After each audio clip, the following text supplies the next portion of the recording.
Oi gente, meu nome é Pedro e hoje eu vou passar para vocês a aula sobre química, mais especificamente sobre ligações iônicas, metálicas e geometria molecular. Também eu vou apresentar no final da aula algumas propriedades referentes às ligações metálicas e às ligas. Para começar, a gente pode falar sobre a ligação iônica e falar um pouco da natureza da ligação iônica. Do que se trata? São dois átomos que vão ter uma diferença grande de eletronegatividade. Um vai ter muita tendência a doar elétrons e o outro vai ter muita tendência de receber elétrons, como no caso do sódio e do cloro na imagem do slide. E que a gente pode notar com isso? Que sempre vai ter o aparecimento de um ânion e um cátion, que é uma carga negativa e outra positiva. E onde a gente encontra íons? Os íons são encontrados na natureza em sais, que são sólidos iônicos, né? Que ali já existe o íon, né? Dentro da estrutura cristalina do sal existe íons. E eu coloquei nessa imagem para poder esboçar. Quando a gente coloca um sal numa água, muitas vezes ele pode se dissociar, né? Depende da estrutura cristalográfica do sal. Nesse caso, ele se dissociou e liberou os íons. Os íons que existiam antes agora estão livres na água. E para apresentar alguns exemplos da estrutura de sólidos iônicos, para falar até abarcar um pouco sobre o que é a geometria, eu trouxe 3 exemplos, que é o césio, o zinco e o cálcio. Eles têm uma particularidade. Esses sólidos iônicos, em sua maior parte, estão nas famílias 1A e 2A, ou seja, aquelas duas primeiras colunas da tabela periódica. Geralmente, quando ligações envolvem os átomos dessas duas primeiras colunas, são ligações iônicas e representam geometricamente a estrutura, né, que eles vão formar sólidos iônicos, como é que a gente pode ver aqui. Cada um deles vão ter uma geometria específica que vai ser formada de acordo com a estrutura da matéria e da natureza do átomo, né? Vai ter toda uma questão sobre a maneira com que os elétrons do átomo estão dispostos, qual que é a camada de valência, quais que são as subcamadas e os subníveis de energia. Agora, falando sobre a ligação metálica, nós podemos definir a ligação metálica como sendo, em todas as palavras, ligações que acontecem entre metais. E o que diferencia a ligação metálica dos outros tipos de ligação? Se trata da natureza dos metais. Os metais, principalmente, né, os metais de transição interna e externa, têm propriedades de serem sólidos maleáveis, termocondutores, brilhantes e eletrocondutores, né? E por que isso acontece? Porque na própria estrutura do metal, ele possui muitos elétrons livres. E os elétrons ficam tão livres que acaba que a posição de camada onde ele vai ficar em si nunca é definida. Porque um elétron sempre pode pular de um átomo de ferro para o outro átomo de ferro, por exemplo, como demonstrado na imagem ali. Então acaba que se forma uma grande nuvem. Essa grande nuvem que vai ser a explicação das propriedades do metal, por exemplo, por ser maleável, brilhante, essa riqueza de elétrons, toda essa nuvem ao redor dos átomos. E aí, como eu esbocei para vocês na ideia, são geralmente os metais de transição interna que têm essa riqueza de elétrons. E aí, outra imagem para esboçar a ideia da transitoriedade dos elétrons dentro dos metais é essa, por exemplo, que na maioria dos metais, com exceção dos metais que são ímãs, né, que têm polos definidos, que eles se apontam, eles se guiam através de magnetismo, os outros metais têm uma aleatoriedade do movimento dos elétrons, como indicado nas setas ali. Agora, sobre geometria molecular, já apresentando esses 4 tipos de geometria, que provavelmente vai ser o que vai cair na sua prova, é a linear, angular, trigonal plana, piramidal e a tetraédrica. Eu vou abordar cada uma delas em exemplos para poder fixar a ideia, mas falando um pouco do porquê e como que surgiu a geometria molecular. antes da química ser tratada de uma maneira, numa perspectiva mais matemática, era simplesmente um tratamento sobre materiais e misturas, sem uma ótica tão quantitativa, era mais qualitativa. O que acontece? Quando a matemática se encontra com a química, se supõe um modelo matemático para dispor qual que é a geometria de cada interação entre os átomos ali que compõem uma molécula, que compõem um íon.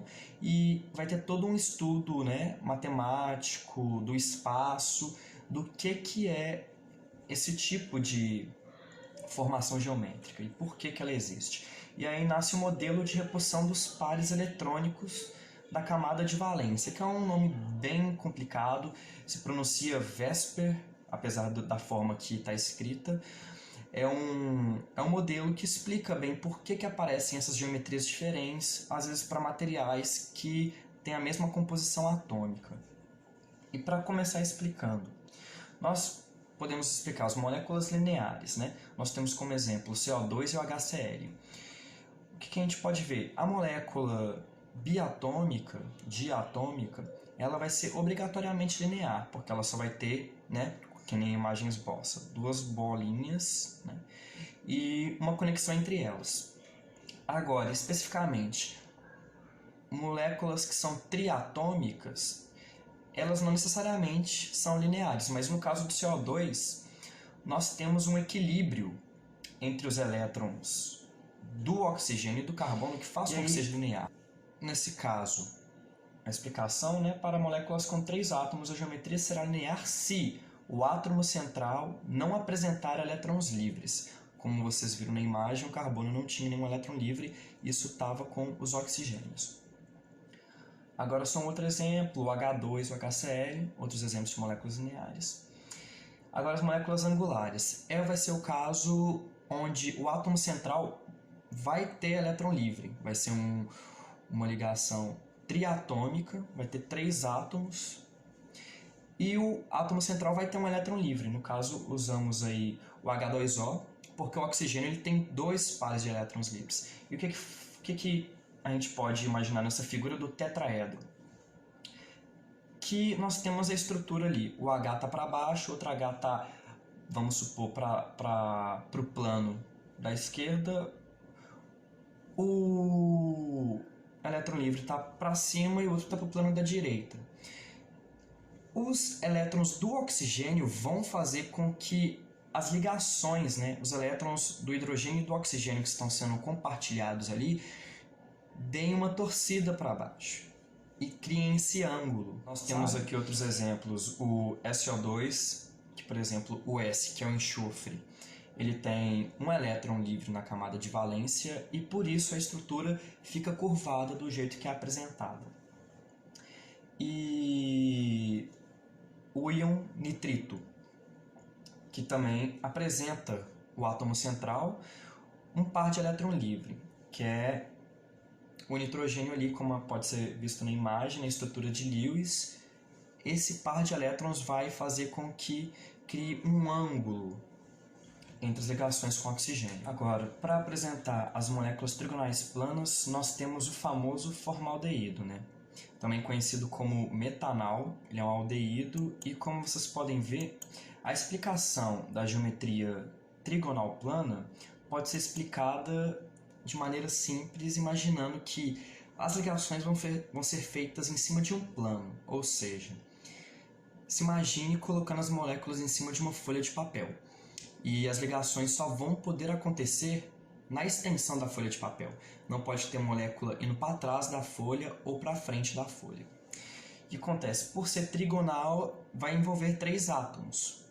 Então vão ser 3 átomos, então se formam ligações que vão ter exatamente, né, 120 graus de distância entre si. Vai depender muito das relações eletrostáticas, porém isso não é uma regra geral, mas ela é muito aplicável. Agora, apresentando outro exemplo de uma molécula trigonal plana, é o SO3, o trióxido de enxofre. E aí, como apresentado na imagem, pelo fato, né, de um dos oxigênios ter um par de elétron a mais, acaba que a conformação, né, como eu disse, os ângulos não vão ser exatamente 120 graus. Essa é, por exemplo, uma exceção. Porém, a própria conformação continua sendo plana, né? Como o átomo central, o enxofre, não tem elétrons livres, a estrutura vai ficar plana. Entende? Agora, no caso das moléculas piramidais, nós temos a formação de um tetraedro imaginário, porém o átomo que formaria o topo do tetraedro não existe. O que existe ali é o par livre de elétrons do nitrogênio, no caso, né? Mas nesse caso geral, são três átomos ligados no átomo central, e o átomo central possui o elétron livre. O elétron livre desse átomo central vai repelir os outros átomos que, vamos supor, né? Se não tivesse esse par de elétrons livre do nitrogênio, seria uma ligação trigonal plana, né? Porque os átomos eles estariam, digamos, no mesmo plano. Como se colocou aqui em cima um par de elétrons livres, a ligação, os elétrons das outras ligações foram repelidos e fez uma conformação piramidal.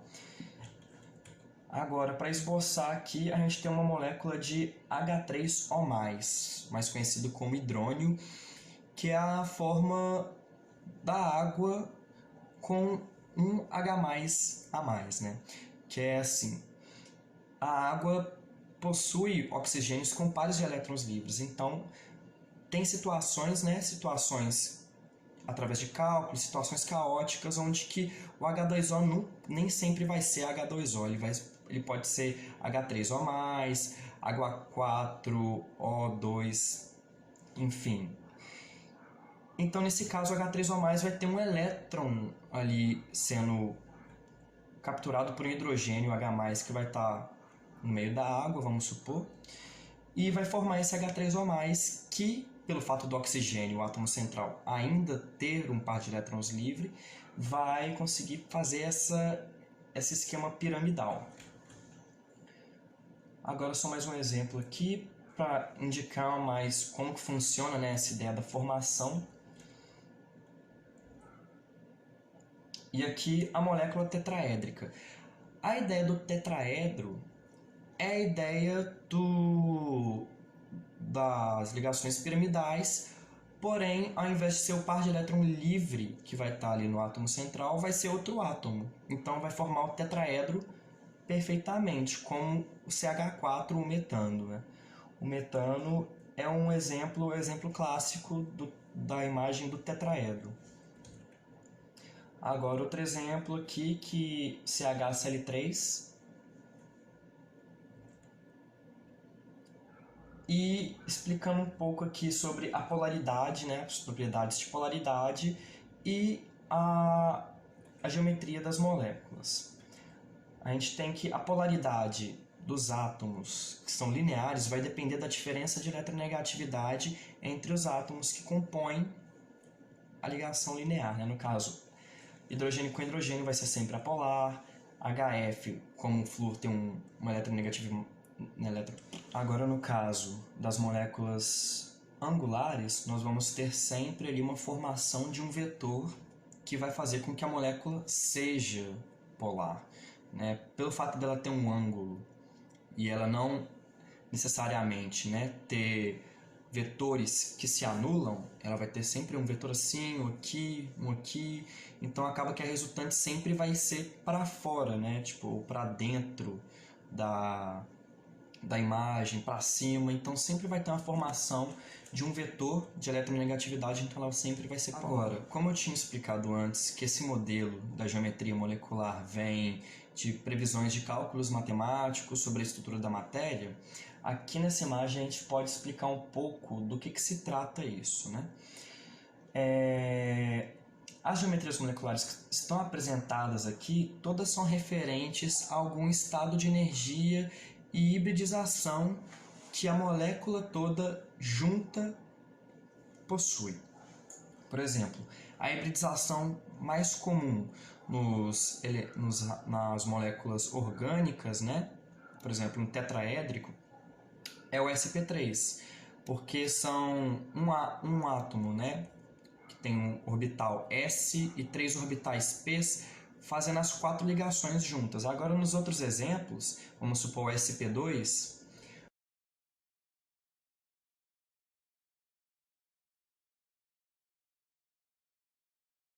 agora, para explicar sobre as ligas metálicas, a gente pode simplificar falando que são misturas de metais e de outros elementos com metais para poder dar características diferentes para materiais que o ser humano precisa, que é para a produção.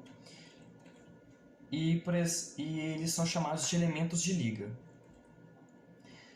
Para esboçar essa ideia, um dos materiais mais comuns usados no nosso dia a dia, na sociedade inteira, é o aço, que é uma liga metálica da forma que é o ferro e o carbono, basicamente, usado em proporções definidas, né? E aí, por exemplo, tem estrutura cristalina de como que é formado essa estrutura do aço, né? Que é um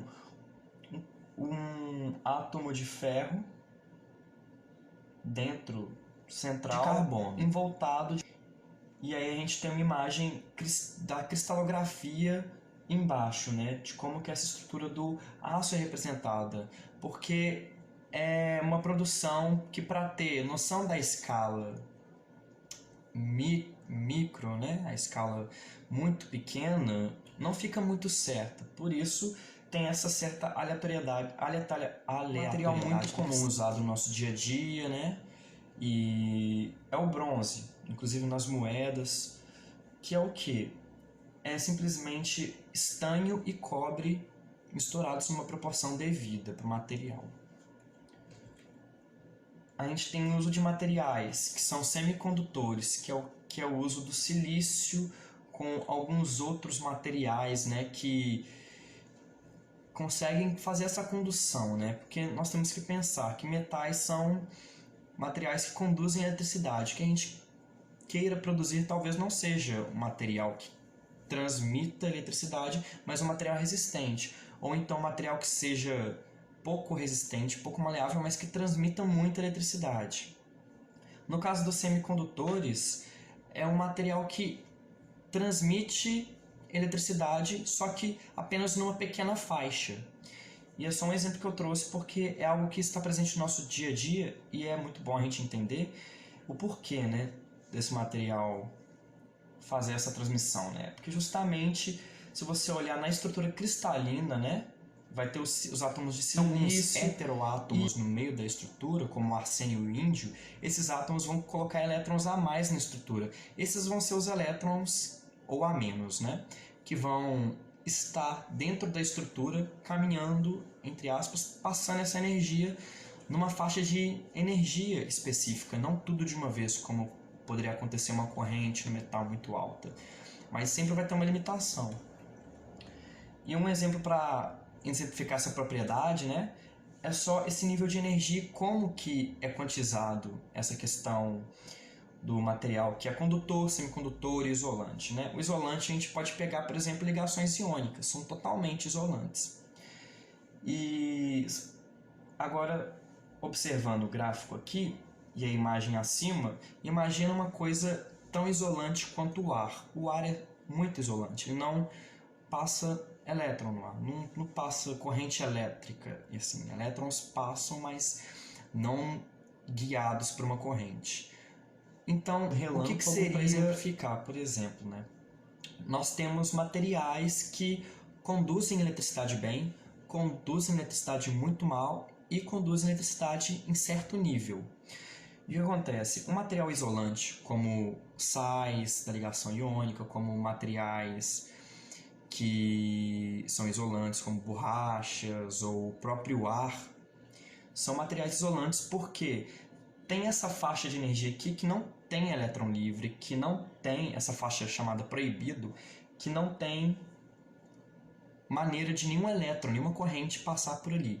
Agora, um condutor é aquele material que tem uma nuvem de elétrons, vamos supor um metal, que tem muito elétron livre ou espaço para o elétron passar, então a corrente elétrica passa.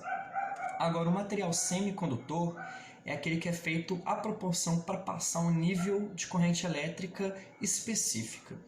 E por que o relâmpago acontece se o ar não conduz? Você imagina que a nuvem ela vai ter todo esse atrito a todo momento que vai gerar cargas elétricas. Uma molécula vai estar raspando na outra e fazendo com que cargas elétricas fiquem estáticas na nuvem.